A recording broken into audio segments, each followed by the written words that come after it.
অন্নপূর্ণা ভান্ডারের ফর্ম যদি এখনও পর্যন্ত আপনারা ফিল আপ না করে থাকেন, তবে আপনারা অন্নপূর্ণা ভান্ডারের ফর্ম অতি সত্বর ফিল আপ করুন এবং তারপরে জমা দিন। নাহলে কিন্তু আপনারা এই মাসের টাকাটা হাতছাড়া করে ফেলবেন। 3,000 টাকা হাতছাড়া করতে না চাইলে আজকে ভিডিওটি প্রথম থেকে শেষ পর্যন্ত দেখুন। আজকে ভিডিওটি আপনাদেরকে আমি বুঝিয়েছি বা দেখিয়েছি যে কিভাবে আপনারা অন্নপূর্ণা ভান্ডারের ফর্ম ফিল আপ করতে পারবেন একদম নির্ভুলভাবে। কোথায় কোন জায়গায় কোন ডকুমেন্টের নাম্বার বসাতে হবে, কোথায় কি লিখতে হবে, সমস্ত কিছুই কিন্তু আপনাদেরকে আজকের এই ভিডিওতে ক্লিয়ার করে দেওয়া হয়েছে। আর সেই ফর্ম, এই অন্নপূর্ণার ফর্ম কিন্তু আপনারা নিজেরাই ফিল আপ করতে পারবেন এবং শেষে বলে দেবো আপনাদেরকে যে আপনারা এই ফর্ম কোথা থেকে সংগ্রহ করবেন। তো চলুন আজকের বেশি দেরি না করে ভিডিওটি শুরু করা যাক। কিন্তু তার আগে যদি এখনও পর্যন্ত আপনারা আমাদের চ্যানেলটিকে সাবস্ক্রাইব না করে থাকেন, তো প্লিজ আমাদের চ্যানেলটিকে সাবস্ক্রাইব করবেন এবং পাশে থাকা বেল আইকনটিকে অল করে দেবেন, যাতে যখনই আমরা কোনো নতুন ইনফরমেটিভ ভিডিও আপলোড করি আপনাদের সামনে নোটিফিকেশন চলে আসে। আর যদি এই ভিডিওটি আপনারা আমাদের ফেসবুক পেজ থেকে দেখে থাকেন, তো প্লিজ আমাদের ফেসবুক পেজটিকেও ফলো করে রাখবেন। সো আপনাদেরকে এখন কীভাবে এটি ফিল আপ করতে হবে আপনাদেরকে আমি হাতে কলমে এখন দেখিয়ে দিচ্ছি। ভিডিওটি আপনারা মনোযোগ সহকারে দেখবেন। দেখুন, প্রথমে উপরে লেখা আছে অন্নপূর্ণা যোজনা পারিবারিক তথ্য সংগ্রহের ফর্ম, এবং এখানে যে যে নির্দেশগুলি দেওয়া আছে সঠিকভাবে মেনে মেনে আমাদেরকে কিন্তু ফর্মটিকে ফিল আপ করতে হবে।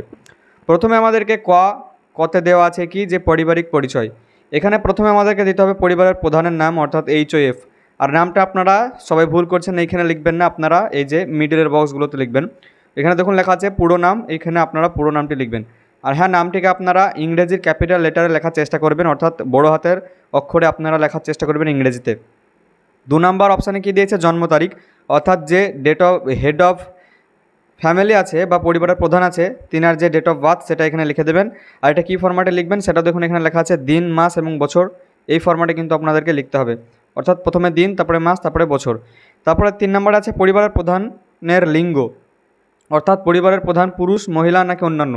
তো পুরুষ হলে পুরুষে টিক মারবেন, মহিলা হলে মহিলাতে টিক মারবেন। 4 নম্বর দিয়েছে পরিবারের প্রধানের আধার নাম্বার, অর্থাৎ পরিবারের যিনি প্রধান, যিনাকে এখানে পরিবারের প্রধান করলেন, সো এখানে তিনার আধার নাম্বার এখানে লিখে দেবেন। ডিজিটাল রেশন কার্ডের পারিবারিক আইডি যদি থাকে, এখানে আপনাদেরকে পারিবারিক আইডি লিখতে হবে। আর কীভাবে পারিবারিক আইডি আপনারা বের করবেন সেটাও কিন্তু আমাদের চ্যানেলে বলা আছে, আপনারা গিয়ে দেখে আসতে পারেন, অথবা এই ভিডিও ডিসক্রিপশন বক্সে লিঙ্ক আছে, ভিডিওটিকে দেখে আসতে পারেন। 6 নম্বরে বলা আছে পরিবারের সদস্য সংখ্যা, অর্থাৎ পরিবারের আপনাদের সদস্য কটা। যদি আপনাদের 3টি সদস্য হয়ে থাকে তবে এখানে আপনারা জাস্ট 3 লিখে দেবেন, 4টি হলে 4, এরকমভাবে আপনারা কিন্তু যতটা সদস্য হবে সংখ্যায় লিখে দেবেন। 7 নম্বরে বলেছে এখানে ঠিকানা, এখানে আপনাদেরকে ঠিকানা লিখতে হবে। এখানে আপনাদের ভিলেজ, পোস্ট অফিস, থানা, তারপর আপনাদের ডিস্ট্রিক্ট, এরকমভাবে আপনাদেরকে লিখে দিতে হবে। এবং সর্বশেষে পিন নাম্বারটা যদি 8-এর জায়গায় থাকে তবে এখানে লিখে দেবেন। 8 নম্বরে আছে যোগাযোগ নাম্বার।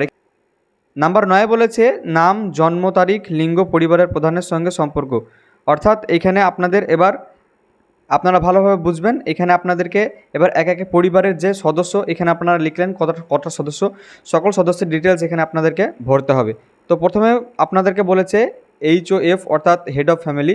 এখানে অন্নপূর্ণা যোজনার জন্য আবেদন করা হচ্ছে যদি হেড অফ দ্য ফ্যামিলি, যদি হেড অফ দ্য ফ্যামিলি অর্থাৎ পরিবারের প্রধান যদি অন্নপূর্ণা ভান্ডারের এর জন্য অ্যাপ্লাই করতে চান তবে এখানে জাস্ট হ্যাঁতে টিক মারবেন, অন্যথায় এখানে হ্যাঁতে টিক মারার কোনো দরকার নেই। তারপরে দেখুন প্রথমে আছে সদস্য নম্বর 1, অর্থাৎ আপনাদের পরিবারের যে প্রথম সদস্য সেটি লিখবেন।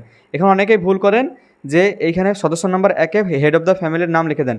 এই হেড অফ দ্য ফ্যামিলির নাম লেখার দরকার নাই, এখানে জাস্ট আপনাদেরকে পরিবারের যে প্রথম সদস্য সেটি লিখবেন। এখানে হেড অফ দ্য ফ্যামিলির পরে যে সদস্য সেটি আসলে লিখবেন।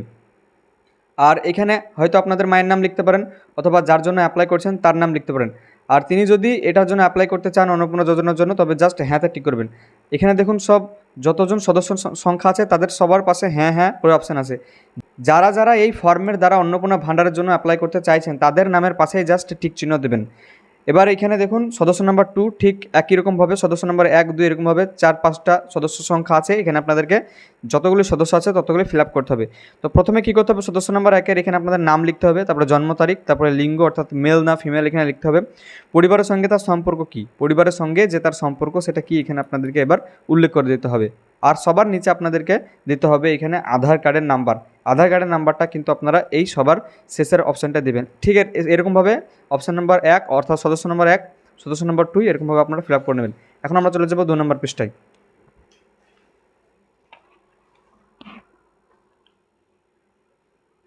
2 নম্বর পৃষ্ঠায় এখন আমরা 10 নম্বরে চলে যাব। 10 নম্বরে কী আছে, 10 নম্বরে এখন আমাদেরকে ব্যাংকের অ্যাকাউন্ট দিতে হবে।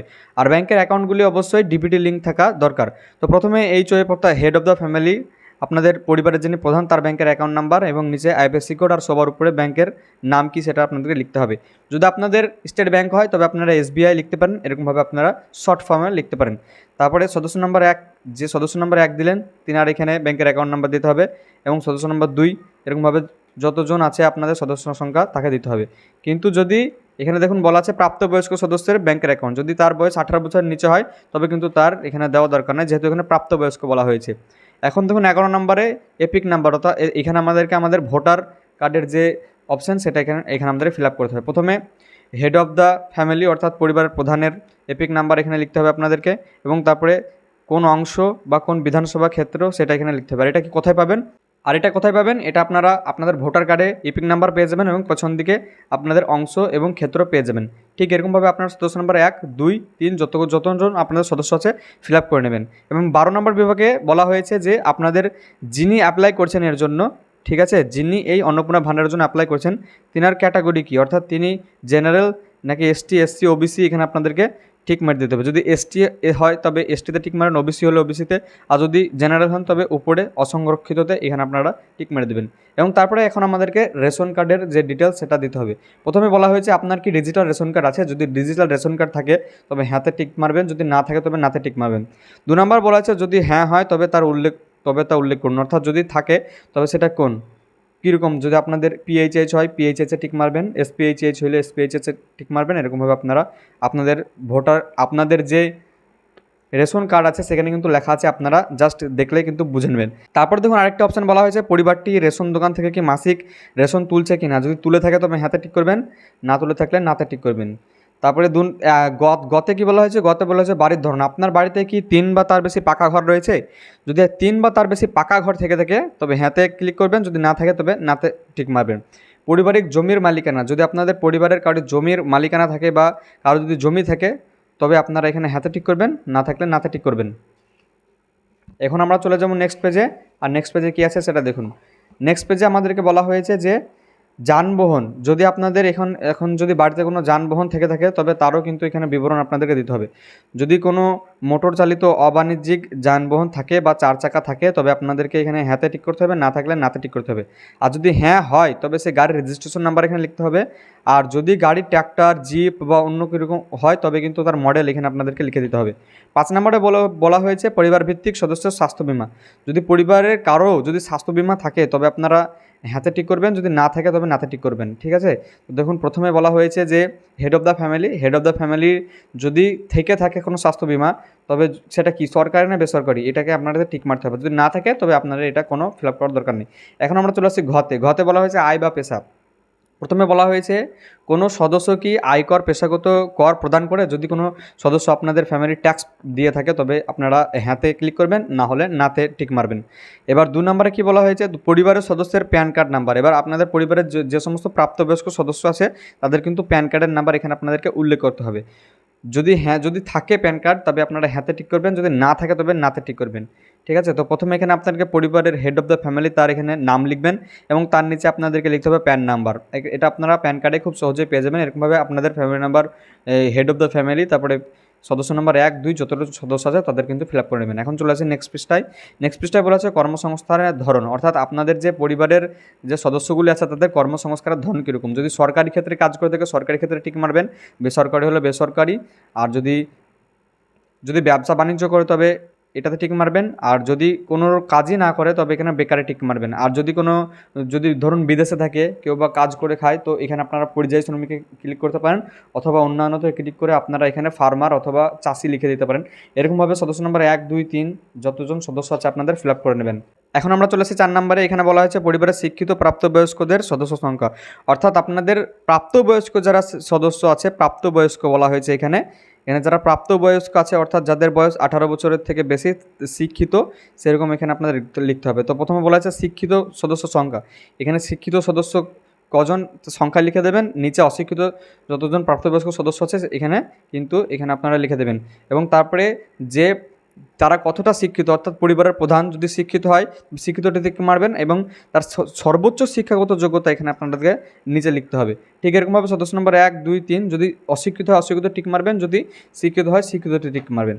এখন চলে আসছে 7 নম্বর পেজে। 7 নম্বর পেজে কী বলা হয়েছে? 7 নম্বর পেজে 5-এ আপনারা দেখুন, কোনো সদস্য কি কোনো সাংবিধানিক পদ, মন্ত্রী, সংসদ, বিধায়ক, পৌরস্থানীয় সংস্থা এবং পঞ্চায়েত সংস্থার প্রাক্তন বা বর্তমান ধারক যদি কোনো এরকম কেউ থেকে থাকে তবে হ্যাঁতে ক্লিক করবেন, যদি না থাকে তবে নাতে ক্লিক করবেন। তারপরে 6 নম্বরে বলা হয়েছে কোনো সদস্য কি সরকারি পেনশনভোগী, যদি আপনাদের পরিবারের কোনো সদস্য যদি সরকারের পেনশন পায় তবে হ্যাঁতে টিক করবেন, না হলে নাতে টিক করবেন। 7 নম্বরে বলা হয়েছে কোনো সদস্য কি জিএসটির অধীনে নিবন্ধিত আছে, যদি কেউ জিএসটি দিয়ে থাকে, জিএসটির অধীনে যদি নিবন্ধিত থাকে তবে এখানে আপনাদেরকে হ্যাঁতে টিক করতে হবে, না হলে পরে নাতে টিক করতে হবে।